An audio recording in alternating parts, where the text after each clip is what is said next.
I end with a warning on the limitations of the subject.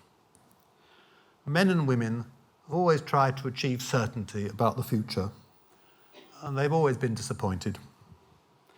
The ancients consulted the oracles at Delphi. Later, it was thought that history might give the answers.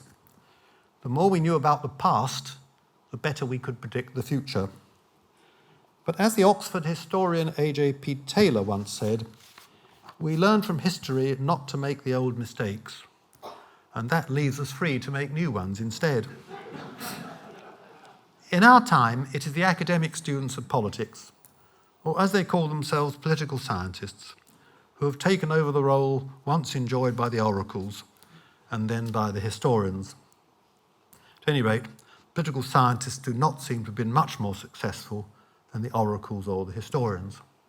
And certainly the political scientists were amongst the losers of the election of 2017, which confirmed there are no iron laws of politics. Consider the supposed iron laws, which have been shown to be no longer iron laws. The first was the apathy of the young, who it was said were simply not interested in politics. The second was the unimportance of the electoral campaign. At the beginning of the 2017 campaign, the Conservatives were 22% ahead in the polls. In the election, they had a lead of just 2%. Theresa May had no doubt called the election after looking at the opinion polls, but they were of just as little use as the oracle at Delphi. Opinion polls give a snapshot of the present. They cannot be used to predict the future. The third iron law was that elections are won on the centre ground and that a Labour Party firmly on the left could not make electoral gains.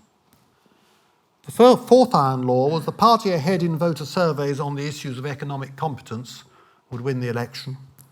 The fifth law was that the party whose leader is thought to be the best candidate for Prime Minister would win the election. The Conservatives were ahead both on economic competence and on the best Prime Minister. Much good it did them. The sixth law, in which I was complicit, was that Britain was inevitably moving from a two-party system to a multi-party system.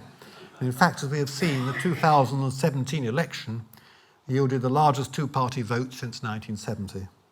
The seventh iron law was that social class is the most fundamental determinant of voting behaviour and that politics was based mainly on class. Instead, Labour made large gains in middle-class areas and university seats, while the Conservatives did best in the manufacturing areas of the East Midlands among the less privileged. There are no doubt other supposed iron laws which I have not noticed. All these iron laws predicted a massive Conservative victory, which I have to confess I believed myself would occur. A Conservative victory was, as it were, overdetermined, but it did not happen. The truth is that politics can never be a predictive science, and we all make ourselves foolish when we seek to make predictions. In addition, despite the very sophisticated work being done by students of elections, I do not believe we can ever have firm knowledge of why it is that people vote in the way that they do. That, perhaps, is fortunate, for if we did know, it would be open to ill wishers to manipulate the way we vote by using that predictive knowledge to our detriment. That is why I've tried in these lectures to look at the development of the British party system through a historical perspective, and I have throughout tried to bear in mind the quip to the effect that the trend is your friend until the end when it bends.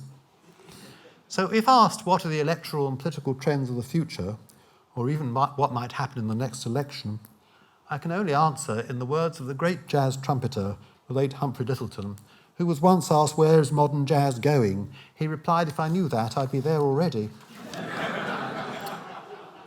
I confess I find all this very comforting, for it does show that we do, after all, have free will and do not have to do what political scientists and others tell us we must do. I conclude by referring to another election which caused a surprise, that of June 1970, an election which the Conservatives won, even though a week before the election the polls had put Labour 12% ahead. At the time, the philosopher Isaiah Berlin wrote to an American correspondent, "I am naturally cock-a-hoop about the refutation of the pollsters. Anything that upsets careful predictions, the general assumption that vast impersonal forces are guiding our faltering footsteps in directions unknown to us, but known only to American scientists, please me immensely. There is no limit in my pleasure in the unforeseen and fortuitous, And in my view, it's an insight into the unforeseen and the fortuitous that makes the study of politics and history so fascinating. Thank you for listening.